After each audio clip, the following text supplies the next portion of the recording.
An 8-year-old girl living on the streets near an affluent neighborhood watches daily as a 7-year-old boy plays in the garden of a mansion. When she notices subtle symptoms of a serious disease that renowned doctors failed to diagnose, she takes a brave action to save the life of the billionaire CEO's son. Rejected and humiliated by the powerful executive who mocks her medical knowledge, the girl persists until a shocking truth emerges. Her diagnosis was correct, saving a precious life. But the greatest discovery was yet to come, investigating the past of the mysterious little girl who saved his son. The CEO uncovers a truth that will change their lives forever. She is his own daughter, lost years ago under circumstances he never imagined. Before we begin this incredible journey, please hit that like button and let me know in the comments. Have you ever witnessed a moment where a child showed wisdom beyond their years? Your engagement means the world to me. The December cold bit through Sophia's thin jacket as she pressed her face against the ornate iron gates of the Morrison mansion. At 8 years old, she had learned to find warmth in the strangest places. Sometimes it was the steam rising from manholes. Other times, it was watching the golden glow spilling from the windows of houses she'd never enter. Today, it was watching 7-year-old Ethan Morrison play in his backyard garden, completely unaware that death was slowly creeping through his small body. Sophia had been coming to this corner for 3 weeks now, ever since she'd discovered the perfect hiding spot behind the massive oak tree across from the mansion. The Morrison estate sprawled across 2 city blocks, with its perfectly manicured lawns and fountain that never seemed to freeze, even in the harshest winter. From her vantage point, she could see everything. The boy's nanny reading on a bench, the gardeners trimming hedges that looked like swans, and most importantly, Ethan himself. At first, she'd been drawn by simple curiosity. Here was a boy almost her age, living in a world so different from her cardboard shelter under the bridge. He had toys she'd only seen in store windows, clothes that looked soft and warm, and people who watched over him like guardian angels. But as the days passed, Sophia began to notice things that made her stomach twist with familiar dread. The way Ethan would suddenly stop running and catch his breath, how he'd sit down frequently during play, pressing his hand against his chest, the slight blue tinge around his lips that appeared when he laughed too hard or too long. Most telling of all was how he'd started walking slower, his small shoulders hunched forward as if carrying an invisible weight. Sophia's heart hammered as she watched Ethan try to climb his jungle gym. 3 rungs up. He paused, one hand gripping the metal bar, the other pressed against his chest. His breathing was labored, visible in small puffs in the cold air. The nanny, Mrs. Patterson, looked up from her book with mild concern. "Ethan, honey, come down from there. It's too cold to be climbing today." The boy obeyed without his usual protests, sliding down with movements that seemed too careful, too controlled for a 7-year-old. As he sat on the garden bench beside his nanny, Sophia saw him rub his chest again, that gesture she'd learned to fear 8 months ago. Her mother had done the same thing, started with the chest rubbing, the sudden fatigue, the blue lips during laughter. The free clinic doctors had said it was just stress, just the hard life, catching up with a 24-year-old woman. They'd given her mother some pills and told her to rest more.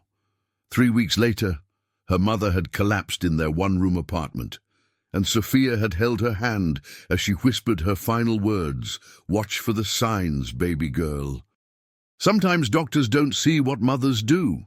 Now, watching Ethan through the golden bars, Sophia felt her mother's voice echoing in her mind. The signs were all there, the fatigue, the breathing problems, the way he favored his left side when he walked. Her mother had taught her about heart problems during those final weeks, explaining in simple terms what was happening to her body. Congestive heart failure, the fancy doctors had finally called it, but only after it was too late. "He needs help," Sophia whispered to herself, her breath creating a small cloud in the freezing air. He needs help and nobody can see it. She watched as Mrs. Patterson stood up, gathering her book and Ethan's coat. Time to go inside, sweetheart.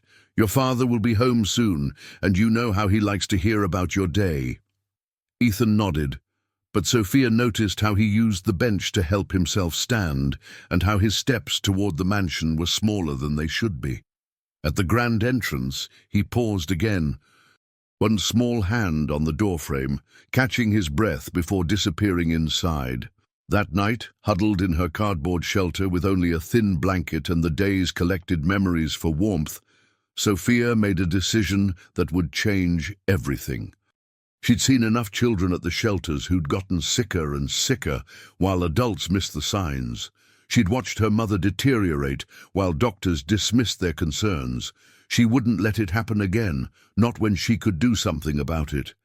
The next morning, she would find a way to tell someone about Ethan Morrison's heart.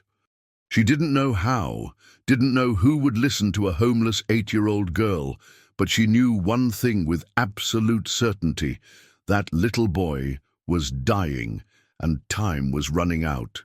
As she closed her eyes, Sophia clutched the worn medical pamphlet her mother had saved from the clinic, the one that described heart failure symptoms in children. Tomorrow, she would save a life, even if it meant risking her own safety. But what Sophia couldn't know was that her brave act would unlock secrets buried deep in the Morrison family's past. Secrets that would reveal why she felt such a fierce connection to a boy she'd never spoken to. The truth was already there, waiting in sealed files and forgotten memories, ready to turn two broken hearts into one healing family. The morning sun cast long shadows across Central Park as William Morrison adjusted his Italian silk tie and reviewed the quarterly reports in his Bentley's back seat.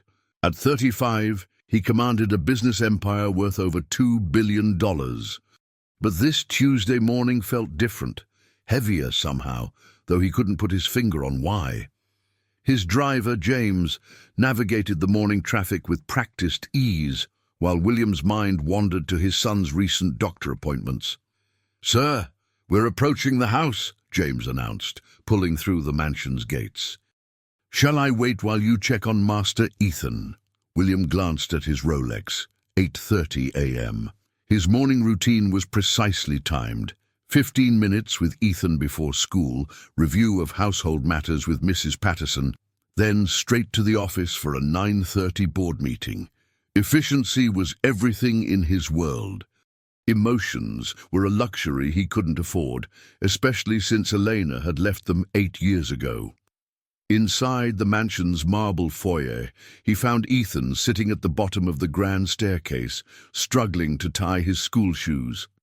The sight stopped William cold. His son's face was slightly flushed, and he seemed to be taking breaks between pulling the laces. "Need help there, champ?" William asked, kneeling down despite his perfectly pressed suit. "I got it, Dad." Ethan panted softly, but his small hands were trembling slightly. "Mrs. Patterson says I'm getting stronger every day." William's trained eye noticed what others might miss: the way Ethan leaned against the stair railing, the careful, shallow breaths, the pale cast to his lips. For the past month, his son had been seeing Dr. Mitchell Harrison, Manhattan's most renowned pediatrician, for what they'd been calling growing pains and seasonal fatigue. "Son, how are you feeling this morning?" "Really feeling." Ethan looked up with eyes that seemed older than 7. "Sometimes my chest feels tight, like there's a rubber band around it. But Dr. Harrison says lots of kids feel that way in winter." Mrs. Patterson appeared at the top of the stairs, her expression concerned. "Mr. Morrison, perhaps Ethan should stay home today. He seemed quite tired after breakfast." William checked his watch again. The board meeting couldn't be delayed. They were announcing the merger with Henderson Industries, a deal he'd been orchestrating for 18 months. "Let's see how he feels after lunch. If he's still tired, we'll call Dr. Harrison." What William didn't see was the small figure pressed against the front gate, watching through the ornate bars with the intensity of a trained physician. Sophia had arrived before dawn, determined to find a way to communicate her concerns. She'd spent the night memorizing every symptom from her mother's pamphlet, preparing arguments that might convince an adult to listen. As William's Bentley pulled away, Sophia approached the gate's intercom system. Her heart pounded as she pressed the button, knowing this moment would change everything. "Morrison Residence," came Mrs. Patterson's crisp voice. Sophia took a deep breath. "Ma'am, this is about Ethan. He's sick, and I think I know what's wrong." There was a long pause. "I'm sorry. Who is this?" "My name is Sophia. I've been watching Ethan play, and he has the same symptoms my mother had before she died. He needs to see a heart doctor, not a regular doctor." Mrs. Patterson's voice became stern. "Young lady, I don't know who you are, but making prank calls about serious medical matters is inappropriate. I'm going to hang up now." "Wait." Sophia pressed closer to the intercom. "Please, just listen. He gets tired easily. He rubs his chest. His lips turn blue when he laughs hard, and he walks slower than he should. Those are signs of heart failure in children. I have the medical papers that explain everything." The intercom went silent. Through the windows, Sophia could see Mrs. Patterson talking on her phone, probably calling security. But she also noticed something else.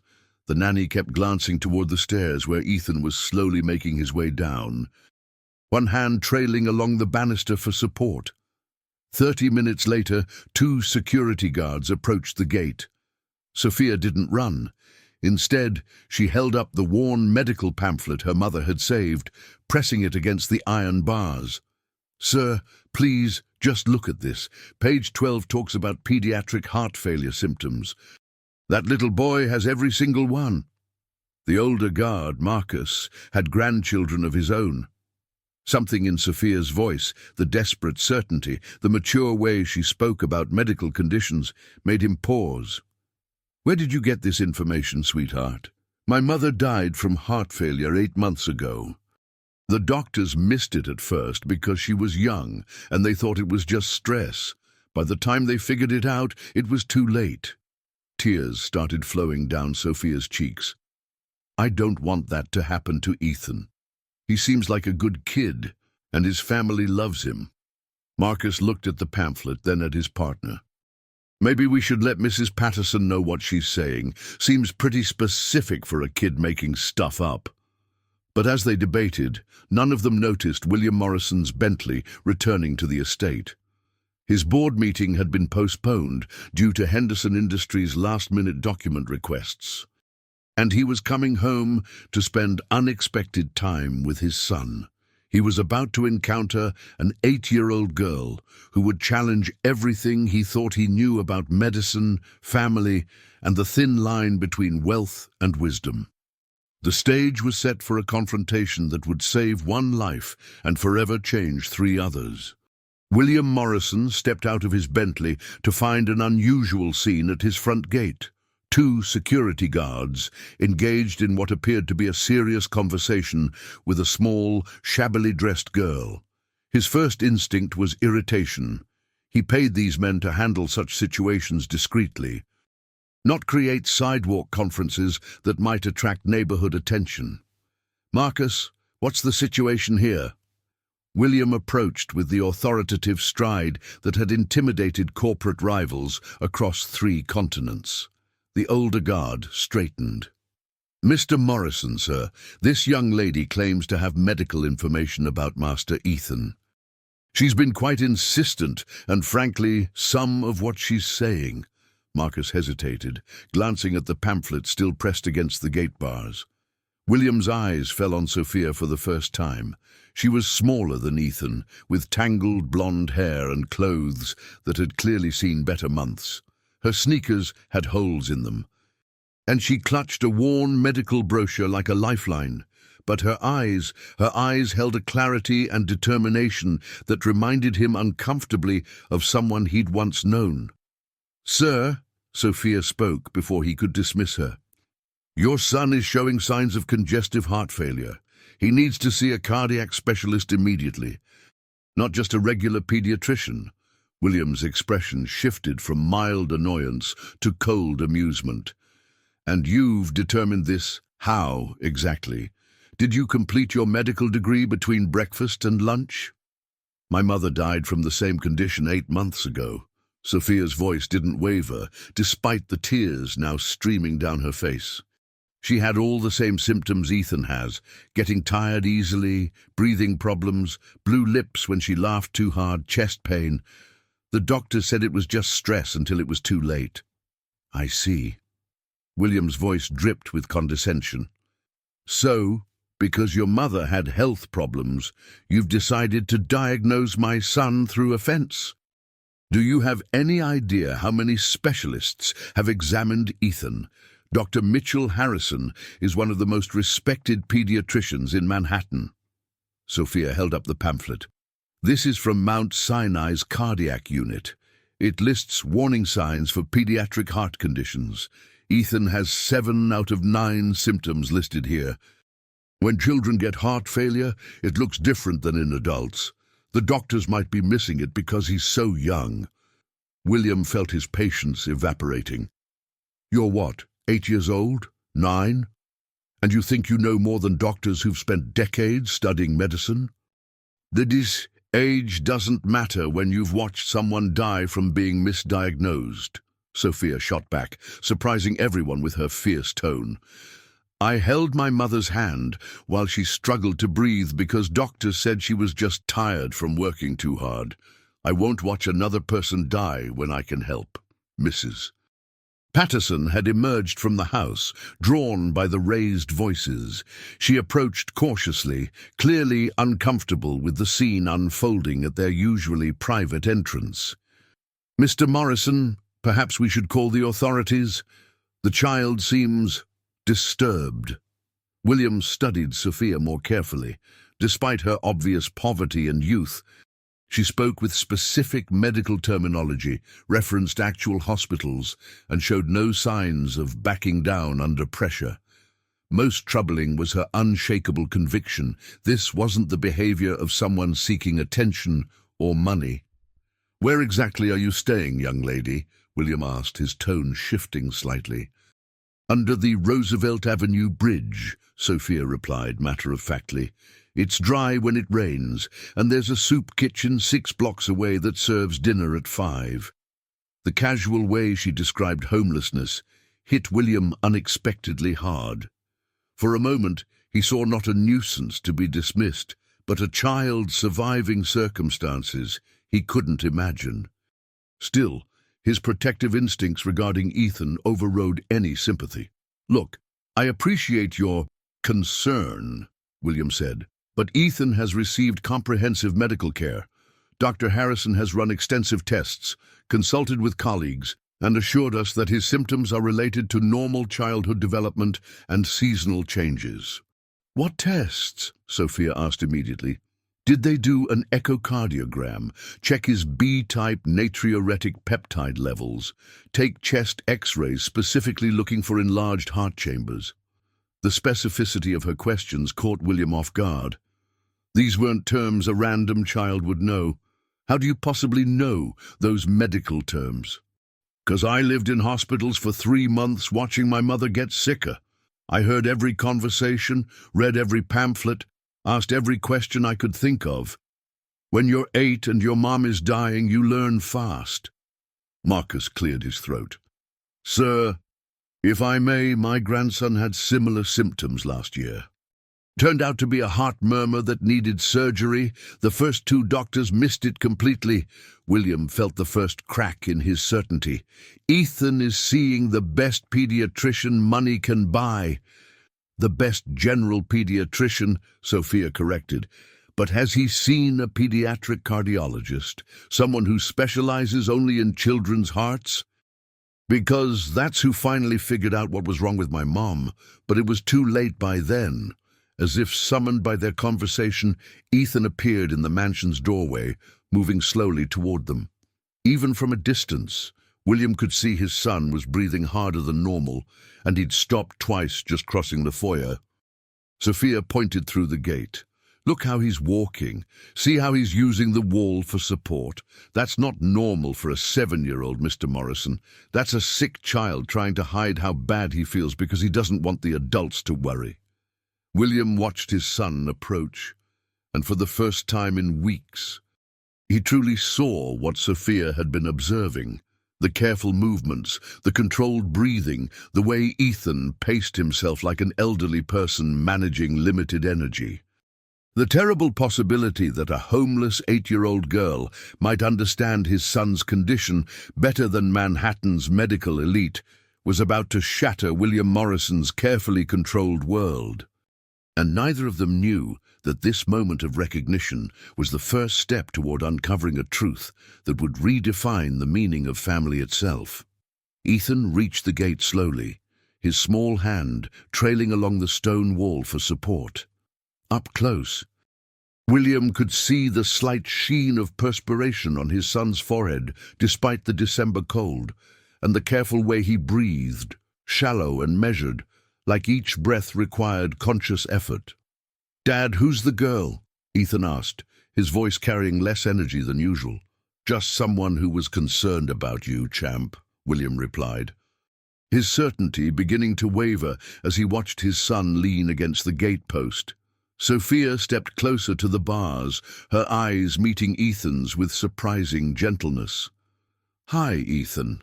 I'm Sophia.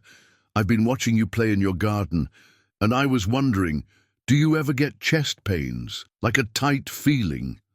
Ethan glanced at his father, then back at Sophia. "Sometimes, especially when I run or laugh really hard. Mrs. Patterson says it's growing pains." "What about when you sleep? Do you need extra pillows to breathe better at night?" William felt a chill that had nothing to do with the weather.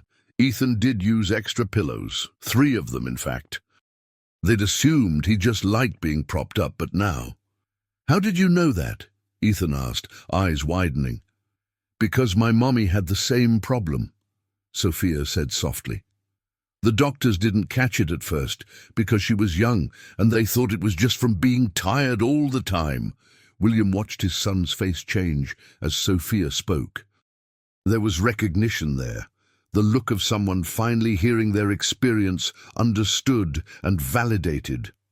"Dr. Harrison says, I'm just tired from school and winter weather," Ethan said, but his voice held a question now.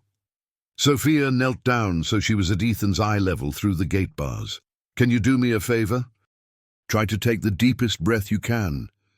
Ethan inhaled, but William noticed something he'd somehow missed before. His son's breath was shallow, restricted, like he couldn't fully expand his lungs. Halfway through the breath, Ethan stopped and pressed his hand to his chest. "Does it hurt?" Sophia asked gently.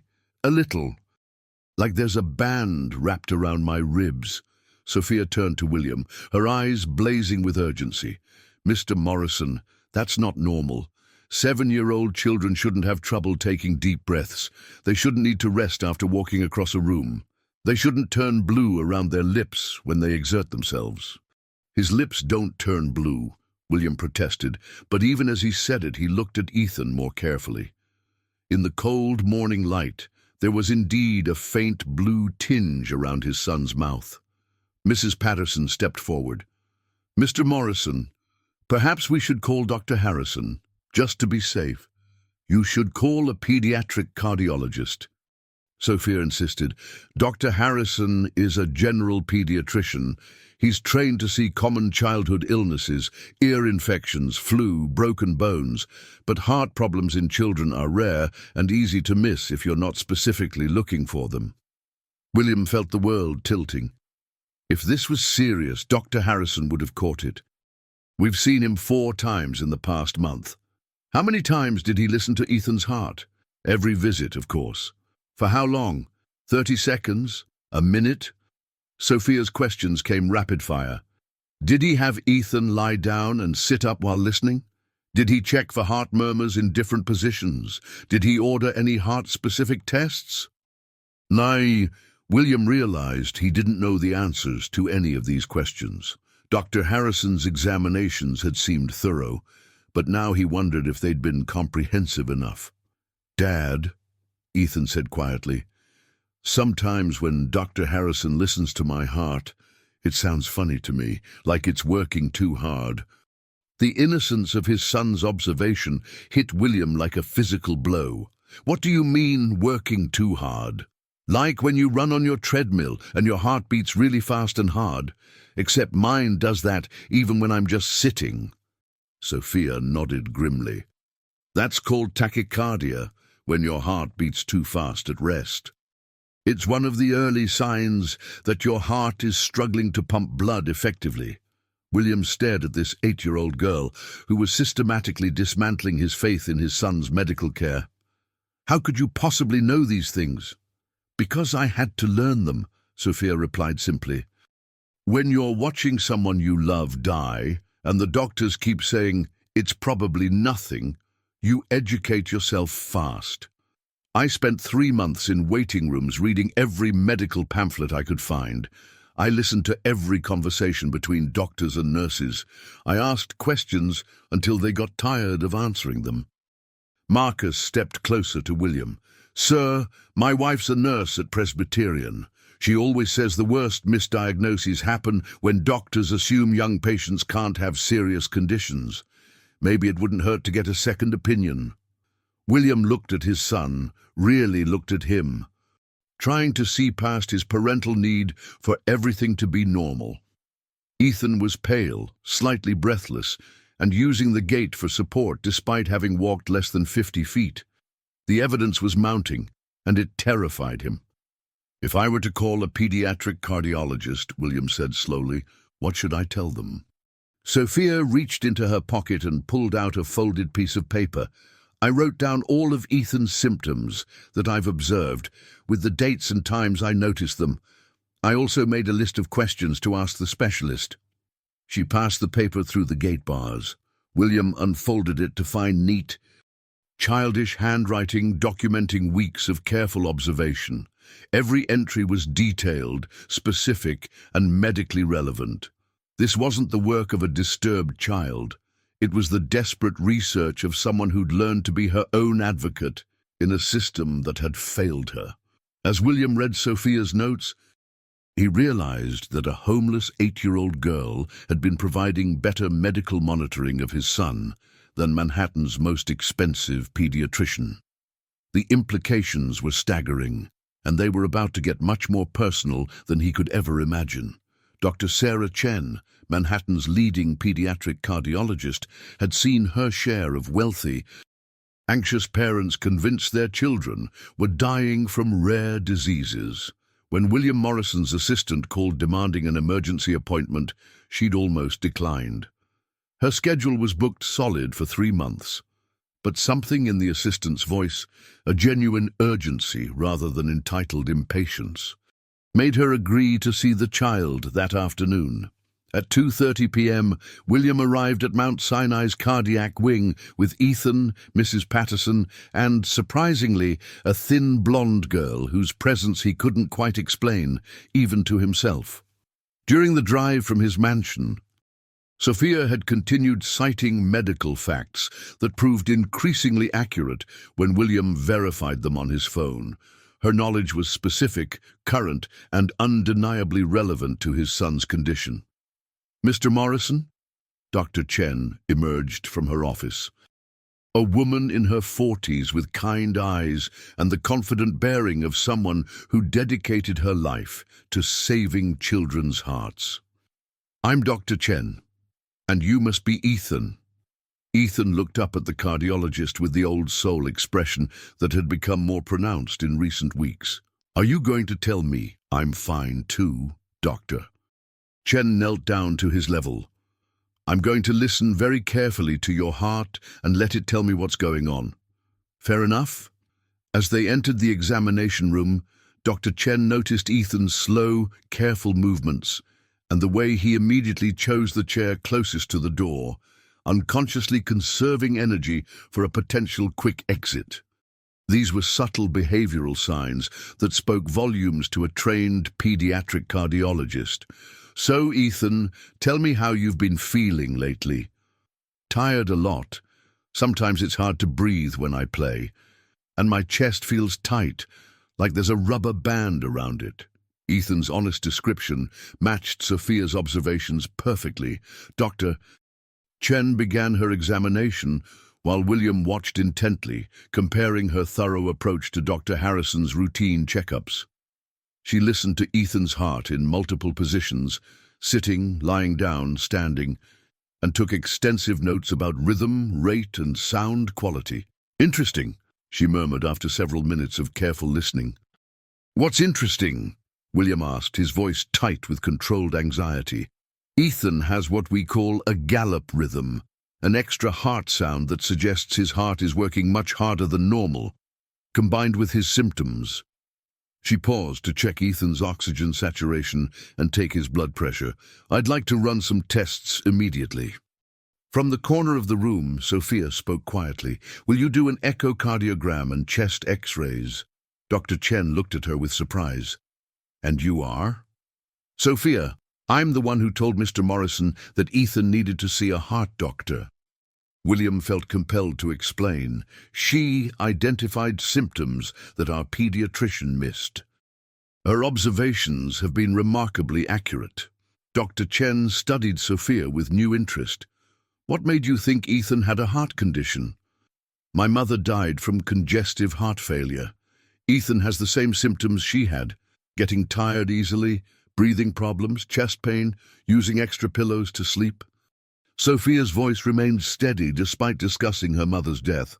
"I've been watching him play in his garden for weeks, and he keeps getting worse." "You've been observing him for weeks?" Dr. Chen asked, then looked at William. "And you allowed this?" "I didn't know," William admitted. "She approached us this morning. I thought she was just—" "I was wrong." Dr. Chen processed this information while continuing her examination. "Sophia, you mentioned your mother had congestive heart failure.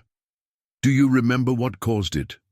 "The doctors said it was idiopathic dilated cardiomyopathy. That means her heart muscle got weak and couldn't pump blood properly, but they didn't know why." William felt the blood drain from his face. Those were not terms any 8-year-old should know, yet Sophia delivered them with clinical precision. "That's a very serious condition," Dr. Chen said gently. "I'm sorry about your mother." The echocardiogram took 45 minutes. William watched the monitor showing real-time images of his son's heart, trying to understand what Dr. Chen's increasingly concerned expression meant. Beside him, Sophia studied the screen with disturbing familiarity. "His left ventricle is enlarged," Sophia observed, "and the walls look thicker than normal." Dr. Chen glanced at her sharply. "You can read echocardiograms?" "I watched my mom get dozens of them. The technicians explained what everything meant because I kept asking questions." When the test concluded, Dr. Chen asked William to join her in private consultation. "Mr. Morrison, I need you to prepare yourself for some difficult news." William's hands trembled as he sat across from the cardiologist. "How bad is it?" "Ethan has dilated cardiomyopathy, the same condition Sophia's mother had. His heart muscle is weakened and enlarged, struggling to pump blood effectively throughout his body. Without immediate treatment, this condition can be fatal." The room spun around William. "But Dr. Harrison said it was just fatigue and growing pains." "Dr. Harrison isn't trained to identify complex cardiac conditions in children. The symptoms Ethan displayed could easily be misinterpreted as common childhood complaints. But that little girl in there, she recognized what trained physicians missed because she'd lived through watching this disease progress." William buried his face in his hands. "What does this mean for Ethan?" "With proper treatment, medications, lifestyle modifications, and careful monitoring, many children with this condition can live normal lives." "But if Sophia hadn't pushed you to bring him here," Dr. Chen's voice trailed off meaningfully, "she saved his life." "Very likely, yes." We need to start treatment immediately. But Mr. Morrison, there's something else we need to discuss. Dilated cardiomyopathy can have genetic components. Has anyone in your family ever had heart problems? William thought carefully. Not that I know of. My parents are both healthy. My grandparents lived into their 80s. What about Ethan's mother? The question hit like a physical blow. Elena had disappeared 8 years ago after a vicious argument, taking nothing but her purse and promising never to return. He'd assumed she'd started a new life somewhere far away, but what if? I don't know, William admitted quietly. She left when Ethan was born. I haven't heard from her since. Dr. Chen made notes in Ethan's file. We'll need a complete family medical history eventually. For now, let's focus on getting Ethan stabilized. As William processed this information, he realized that Sophia hadn't just saved his son's life. She'd opened a door to questions about the past that he'd kept firmly closed. Questions about Eleanor, about family secrets, and about why a homeless 8-year-old girl seemed to understand his son's condition with such painful familiarity. The answers he was about to discover would change everything he thought he knew about his family, his past, and the true identity of the guardian angel who'd been watching over his son. 3 days after Ethan's diagnosis, William Morrison found himself in the strange position of seeking out a homeless 8-year-old girl who had potentially saved his son's life. He'd spent the previous 72 hours in a medical whirlwind, consultations with specialists, medication protocols, and the sobering reality that his son had been walking around with a potentially fatal heart condition. Ethan was responding well to the medications, his color already improving and his energy slowly returning. But William couldn't shake the image of Sophia pressing her face against his gate, desperately trying to convince adults to listen to her warnings. She'd been right about everything, and he'd dismissed her as a nuisance. He found her at the Roosevelt Avenue Bridge, exactly where she'd said she'd be. She was sitting on a piece of cardboard, reading what appeared to be a medical textbook by the light filtering through the concrete structure above. "Sophia?" She looked up without surprise, as if she'd been expecting him. "How's Ethan doing?" William sat down on a concrete ledge nearby, his expensive suit incongruous in the urban wilderness. "Much better. The medications are helping. And his color is almost back to normal." "Good. Dilated cardiomyopathy responds well to treatment if you catch it early enough." She closed the textbook. He could see it was actually a nursing manual from the public library. "I owe you an apology," William said quietly. "And probably my son's life," Sophia shrugged. "I just didn't want another kid to go through what I did, watching someone you love get sicker when doctors keep saying everything's fine. It's the worst feeling in the world." William studied her more carefully in the dim light. Despite her circumstances, there was something familiar about her features, the shape of her eyes, the stubborn set of her jaw, even the way she held her head when she was thinking. "Sophia, can you tell me about your mother? What was her name?" "Elena Rodriguez." Sophia's voice grew soft. "She was really young when she had me, only 16. She worked 3 jobs to keep us in that little apartment, but after she got sick..." William's world tilted. "Elena Rodriguez. You know her?" Sophia's eyes lit up with hope for the first time since he'd met her. William's mind raced back 8 years. Elena Morrison, she'd taken his name when they married, but her maiden name had been Rodriguez. The timeline was impossible to ignore. Elena had disappeared 8 years ago, and here was an 8-year-old girl with her name, her medical knowledge, and those unmistakably familiar eyes. The same eyes that looked back at him from Ethan's face every morning. 007, the silence under the Roosevelt Avenue Bridge stretched between them like a chasm filled with 8 years of missing pieces. William stared at Sophia, seeing Elena's defiant chin, her compassionate eyes, even the way she tucked her hair behind her ear when nervous. The mathematical certainty was overwhelming. Elena had been pregnant when she left, and she'd never told him. "Sophia," William's voice came out as barely a whisper, "how old are you exactly?" 8 years and 4 months. "I was born on August 15th. She said it matter-of-factly, unaware that she'd just confirmed the impossible timeline that was rewriting William's understanding of his entire life. August 15th. William remembered that date with painful clarity. It was exactly 9 months after the last night he and Elena had spent together before their catastrophic fight. The night she'd tried to tell him something important, but he'd been too focused on a major acquisition to listen properly. "Sophia, I need to ask you something very important. Did your mother ever mention me, William Morrison?" Sophia's eyes widened with sudden understanding. "You're him. You're the man she used to cry about." The words hit William like physical blows. "She cried about me?" "Every night for the first few years. She'd look at old pictures and say she was sorry she couldn't tell you the truth before she left. She said you were a good man who deserved to know. But she was too scared."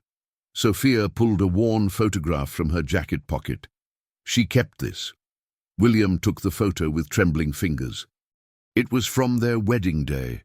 He and Elena dancing at their reception, both laughing, both impossibly young. On the back, in Elena's careful handwriting, "The father of my babies. Both of them. Both of them," William repeated, the words barely audible. "She was pregnant when she left, wasn't she?" Sophia asked, her 8-year-old mind processing the complexities with startling clarity. "That's why she was so sick all the time." William nodded, unable to speak. Elena had tried to tell him about the pregnancy the night before she left, but he'd been reviewing contracts, dismissing her attempts to talk as emotional drama that could wait. "She never stopped loving you," Sophia continued, "but she said you lived in a different universe where poor girls like her didn't belong. She was afraid you'd think she got pregnant on purpose to trap you." "I would never have thought that. I loved her." "Would have what? Given up your business? Your mansion?" Sophia's questions weren't accusatory, just curious. "Mom said you were building something bigger than just yourself, and she didn't want to hold you back." William closed his eyes, remembering Elena's words from their final fight.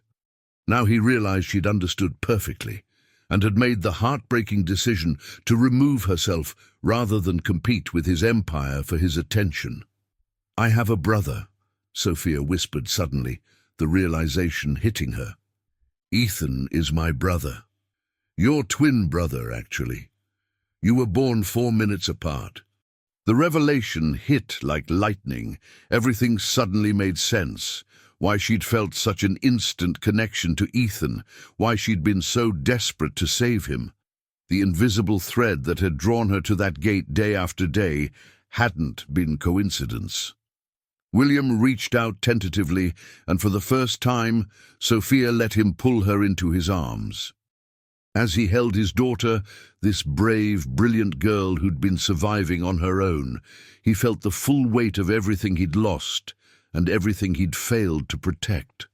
Dr. Sarah Chen had seen many emotional family reunions, but nothing had prepared her for the scene in her office the next morning. William sat with an 8-year-old girl who bore a striking resemblance to his son, while Ethan, looking healthier thanks to his heart medications, stared at both of them with growing wonder. "So, you're telling me," Ethan said slowly, "that Sophia is my sister, my twin sister?" "Yes, son. I know it's a lot to process." William's voice was still hoarse from the emotional night he'd spent learning about Elena's final years. Ethan studied Sophia with intense curiosity. "Is that why you knew I was sick? Because we're twins?" Sophia nodded. "I felt something was wrong, but I didn't understand why. I just knew I had to help you, Doctor." Chen watched this exchange with amazement. Actually, there are documented cases of twins having intuitive connections about each other's health, even when separated. It's rare, but not unheard of. William had been awake all night, wrestling with the legal complexities. Sophia had no birth certificate, no social security number, no official existence. Elena had deliberately kept her off the grid. Now we become a real family, William said firmly. Sophia moves home with us. We get her enrolled in school, and we figure out how to make up for 8 years of lost time. Mr. Morrison, Dr. Chen interrupted, there's something else we need to discuss. I've been reviewing the genetic markers in Ethan's condition, and I'd like to run some tests on Sophia as well. Is she sick too? William asked, his happiness threatening to crumble.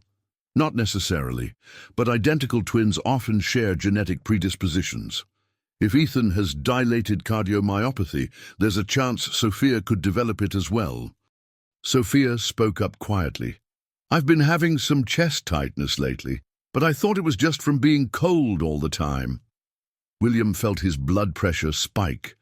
The idea that both children might be facing serious heart conditions was almost unbearable. As Dr. Chen explained testing procedures, William's phone buzzed with an urgent message from his lawyer. Need to meet immediately. Found something disturbing about Elena Morrison's death certificate and hospital records. Come alone. An hour later, William sat in his lawyer's office, staring at documents that made no sense. Thomas Bradley had been the Morrison family attorney for 15 years, and his normally composed demeanor was visibly shaken. William, I've discovered some irregularities that are concerning. What kind of irregularities? Thomas spread documents across his desk. Elena's death certificate lists dilated cardiomyopathy as cause of death. But the hospital has no record of her being treated there during her final weeks. What do you mean, no record? According to Mount Sinai's system, Elena Morrison was never a patient there. Yet her death certificate was signed by Dr. Michael Harrison, who, coincidentally, is the father of Dr. Mitchell Harrison, your son's former pediatrician. The room spun around William. That can't be a coincidence. It gets worse. I've been trying to access Sophia's birth records, and they've been sealed by court order, completely classified under a family court directive that I've never seen before. William felt pieces clicking together terrifyingly. Who requested the court order? The requesting party's name is redacted, but the order was signed the day after Elena disappeared 8 years ago. Someone with significant legal resources moved very quickly to ensure any record of Sophia's existence was buried. Thomas pulled out another document, a copy of William's will from 8 years ago. Look at the inheritance clause for any children born during your marriage. William read the legal language, his blood growing colder. According to the will, any biological children would inherit equal shares of his estate, now worth over $2 billion. Someone knew about Sophia and made sure there was no legal record of her birth. Which means someone has been watching your family for 8 years. Thomas's voice was grim. And now that she's surfaced, creating proof of her identity. William's phone rang. The caller ID showed Dr. Mitchell Harrison. Mr. Morrison, we need to talk. You may all be in more danger than you realize, Doctor. Mitchell Harrison paced nervously in Central Park, checking his watch as he waited for William Morrison. The pediatrician's confident demeanor had crumbled into anxiety and guilt that had been building for 8 years. When William appeared, Harrison immediately noticed how he scanned their surroundings, like a man who'd realized he might have enemies. Dr. Harrison, what's this about? You said there were things you hadn't told me? Harrison gestured toward a secluded bench, his hands shaking. Mr. Morrison, what I'm about to tell you will sound unbelievable, but I need you to hear me out completely. William sat down, every instinct telling him this would change everything again. I'm listening. 8 years ago, when your wife Elena disappeared, she wasn't just leaving you. She was running from someone who was threatening both her and her unborn children. Harrison paused, gathering courage. My father was the doctor who delivered the twins. Elena came to him in secret, paid in cash, and begged him to keep the birth off all official records. Why would she do that? Harrison pulled out a sealed envelope yellowed with age. Because someone had been pressuring her to terminate the pregnancy. Someone with significant power who saw the twins as a threat to other inheritance plans. William's blood ran cold. Who? Your stepmother, Victoria Morrison. The name hit William like a physical blow. Victoria had married his father when William was 12, bringing her teenage son Marcus into the family. When William's father died 5 years ago, Victoria had inherited a substantial portion of the Morrison estate. That's impossible. Victoria lives in Switzerland. She hasn't been involved in my life since the funeral. Harrison opened the envelope with trembling fingers. Elena recorded everything, Mr. Morrison. She was terrified. But she was also smart. She documented every threat, every attempt to coerce her. He pulled out a small digital recorder and pressed play. Elena's voice, younger and frightened, but unmistakably hers, filled the cold air. It's December 15th. Victoria Morrison came to the apartment again today.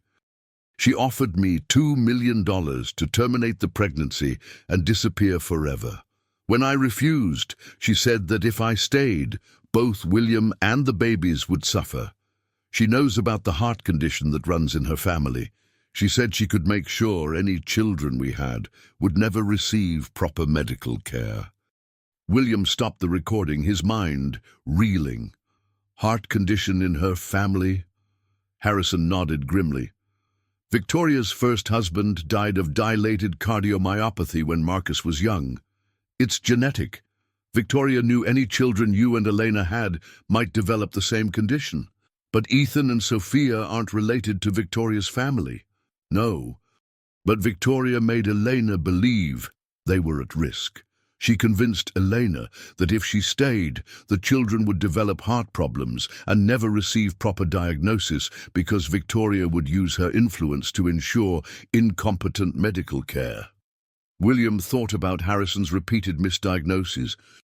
You've been giving Ethan substandard care on purpose. Victoria's been paying me for 8 years to monitor Ethan's health and miss any serious conditions. She said it would just be routine checkups, nothing harmful. I never thought he would actually develop heart problems. The conspiracy became clear. Victoria had forced Elena to flee, then systematically ensured any health problems the twins developed would go undiagnosed until it was too late. You've been deliberately endangering my son's life. Harrison's voice broke. When Ethan started showing symptoms, I kept hoping they would resolve. Victoria said the family curse was just superstition. He fast-forwarded the recorder to another entry. Elena's voice continued. Victoria told me about the Morrison family curse. She said all children born to Morrison men develop fatal heart conditions by age 8. She showed me medical records of William's grandfather's children. All died young from heart problems. The recording went silent. William stared at the device. There is no Morrison family curse. Exactly. Victoria fabricated the entire story to terrorize Eleanor. But Eleanor researched the family medical history herself and discovered Morrison men traditionally lived long, healthy lives. The heart problems only appeared in families connected to Victoria. William felt pieces clicking together. Elena left to protect the twins from a threat that didn't exist.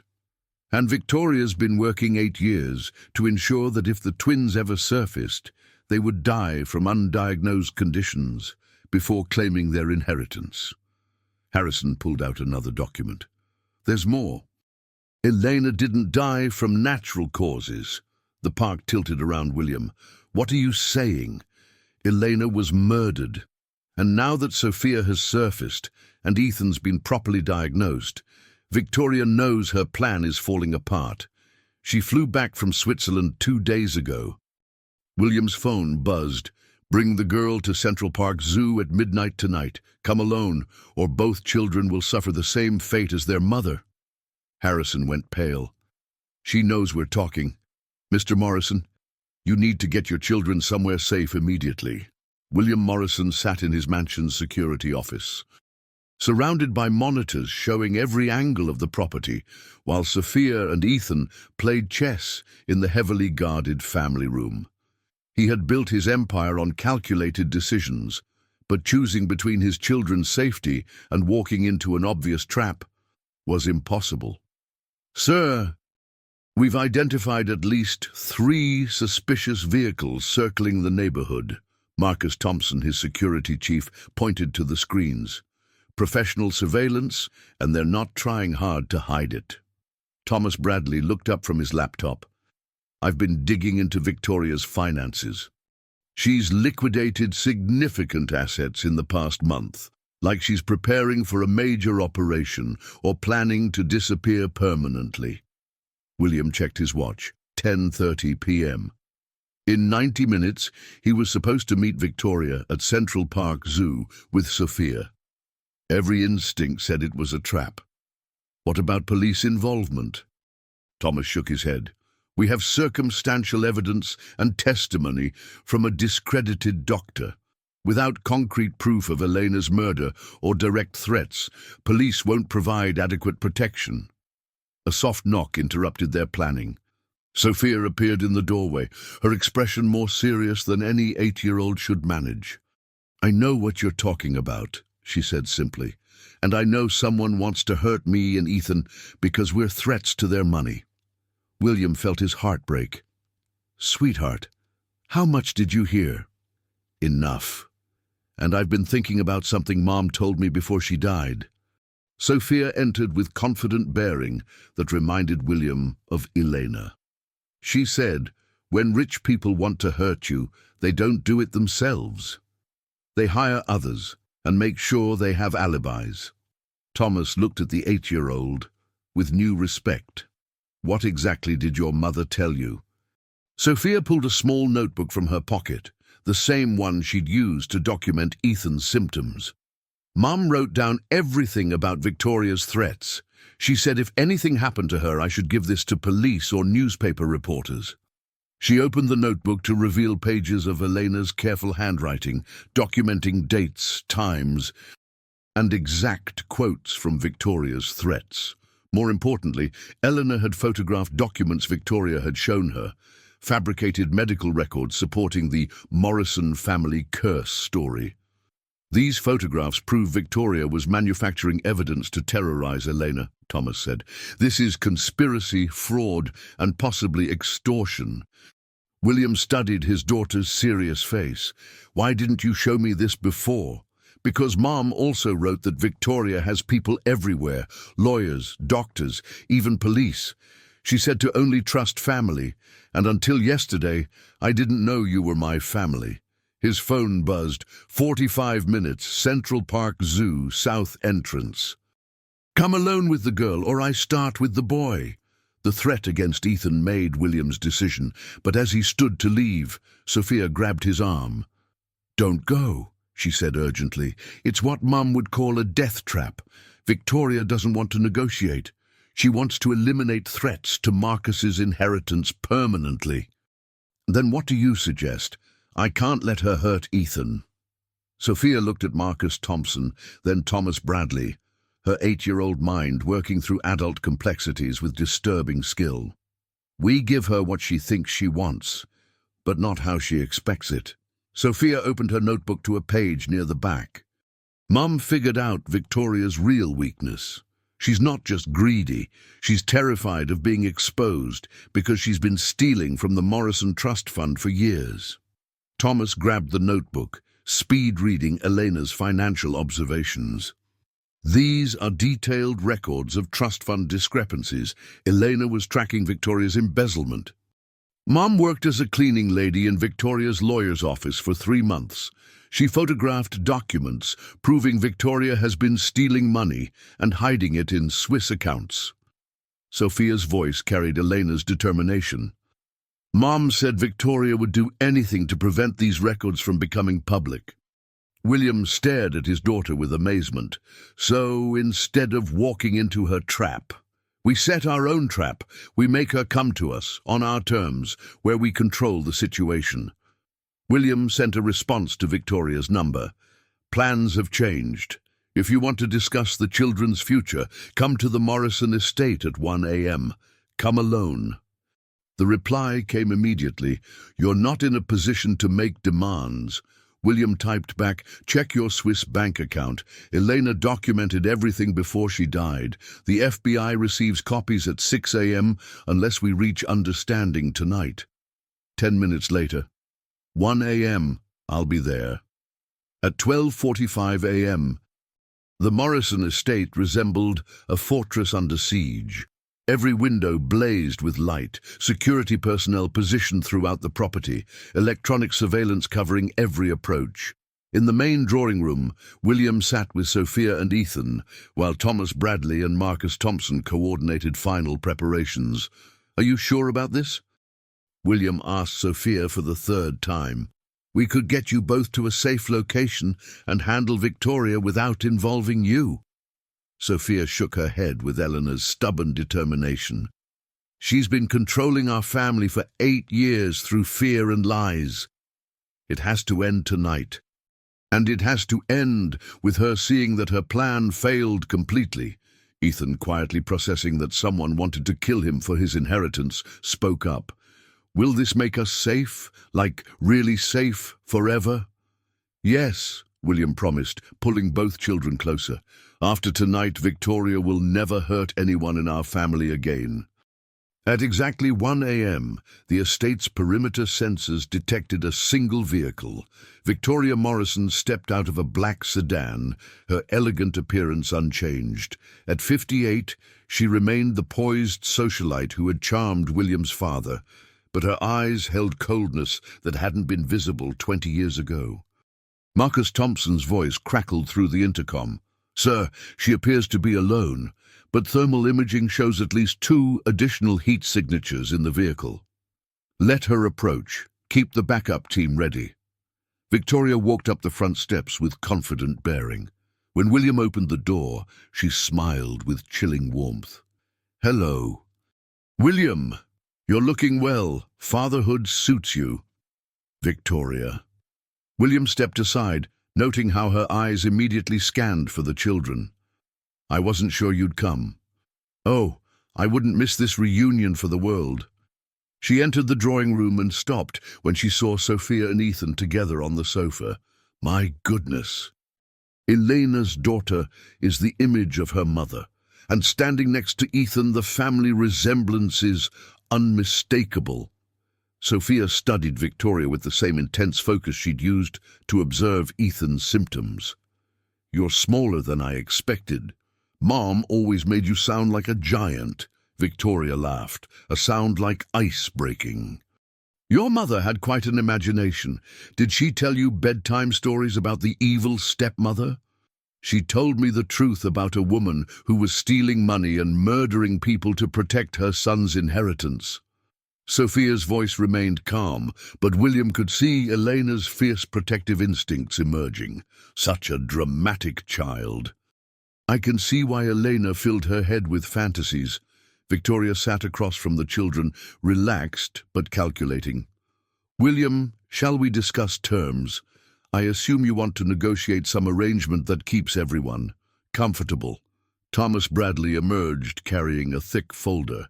Actually, Mrs. Morrison, we'd prefer to discuss your embezzlement of trust fund assets and your role in Elena Morrison's death. Victoria's composure cracked slightly. I have no idea what you're talking about. Thomas opened the folder, spreading Elena's documented evidence across the coffee table. Bank records showing systematic transfers from Morrison trust accounts to your Swiss holdings, photographs of falsified medical documents you used to terrorize Elena, recorded conversations where you threatened her and her unborn children. This is all fabrication. Elena was mentally unstable. Everyone knew that. Sophia stood up. Her small hands clenched. My mother was the smartest person I ever knew. She figured out that you were lying about the Morrison family curse, lying about the inheritance laws, and lying about having power to hurt us. Sit down, child. Adults are talking. I'm not just a child, I'm a Morrison heir. And you're a thief who murdered my mother to steal what belongs to me and Ethan. Victoria's mask finally slipped completely. Your mother was a naive little girl who got pregnant to trap a man out of her league. William felt rage building, but Sophia's calm voice cut through his anger. You're wrong about everything. Mum never took a penny from this family. She worked 3 jobs and lived in poverty rather than ask for help, and she didn't die from heart failure. She died from the poison you put in her medication. Victoria went very still. That's a serious accusation. Thomas pulled out another document. Elena's real autopsy report, conducted by an independent pathologist after Dr. Harrison's falsified version, raised suspicions. Digitalis poisoning, administered over several weeks through contaminated heart medication. You can't prove I had access to her medications. Sophia walked to the window, her movements deliberate and controlled. Actually, we can. Mum wrote everything down, including the dates when you visited our apartment, pretending to be a social worker checking on my welfare. She documented how you always insisted on organizing her pill box and bringing her improved medications from better doctors. Victoria stood abruptly, her composure shattered. This entire conversation is ridiculous. You have no proof of anything. We have Elena's testimony, financial records, and forensic evidence, Thomas replied. But more importantly, we have something you didn't expect us to find. He pulled out a sealed envelope marked with Elena's handwriting, to be opened only in the presence of Victoria Morrison. William broke the seal and read aloud.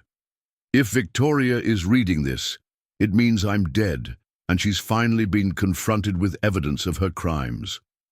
What she doesn't know is that I've been working with FBI financial crimes investigators for the past year, and they have copies of everything. Victoria's face went white. That's impossible. Elena didn't have those kinds of connections. Sophia smiled for the first time all evening. Mom made friends with an FBI agent who was investigating white-collar crime in the non-profit sector. Agent Jennifer Walsh has been building a case against you for 18 months. As if summoned by Eleanor's words from beyond the grave, car doors slammed outside the mansion. Through the window, Victoria could see FBI agents surrounding her sedan and taking 2 men into custody. Victoria Morrison, Thomas announced, you're about to be arrested for embezzlement, conspiracy, and murder. The children you tried to destroy have just brought you to justice. But Victoria had one final card to play. Her hand moved to her purse with smooth precision, pulling out a small device that looked like a garage door opener. Before those agents reach the door, she said calmly, you should know that I've had 8 years to plan for every scenario, including this one. William felt ice in his veins. What did you do? The mansion's security upgrade I gifted you for Christmas 3 years ago included more than cameras. She held up the device. Explosive charges placed throughout the foundation. If I can't have the Morrison fortune, neither can anyone else. Marcus Thompson's voice crackled urgently. Sir? Detecting unusual electromagnetic signatures from multiple basement locations. This reads like a coordinated explosive setup. Victoria smiled with genuine warmth. I told you I wouldn't miss this reunion for the world. The FBI agents burst through the door, just as Victoria's finger moved toward the detonator button. But Sophia had been watching her carefully, and in that crucial moment, the 8-year-old girl who had saved her brother's life moved with the speed of someone who had learned to survive on the streets. She tackled Victoria's arm just as the button was pressed, deflecting the signal and sending the device skittering across the marble floor. FBI agent Jennifer Walsh, Elena's friend and confidant, was the first through the door, her weapon drawn. "Victoria Morrison, you're under arrest for the murder of Elena Morrison and conspiracy to commit fraud." As the handcuffs clicked into place, Victoria looked at Sophia with something approaching respect. "You're just like your mother. Too clever for your own good." "No," Sophia replied quietly. "I'm like my father too, and my family doesn't give up." 6 months later, the Morrison family had found their new normal. Ethan's heart condition was well controlled with medication, and Sophia's tests had shown no signs of cardiomyopathy. Victoria was serving life in prison. Marcus had been disinherited and faced his own criminal charges, and the stolen money had been recovered. But the greatest healing came in simpler moments. Sophia and Ethan discovering they both loved chess, William learning to braid his daughter's hair, and family dinners where Elena's memory was honored not with sadness, but with stories of her courage and love. On Elena's birthday, they visited her grave together. Sophia placed a medical textbook beside the headstone. She had decided to become a doctor, inspired by her mother's strength and her own experience saving Ethan's life. "She would be so proud of both of you," William said, watching his children hold hands beside their mother's resting place. "She is proud," Sophia replied, with the quiet certainty that had saved them all. "She's watching over us, and she knows we're finally home." The Morrison family was whole at last, bound not by blood alone, but by the unbreakable connections of love, sacrifice, and the courage to fight for each other when it mattered most.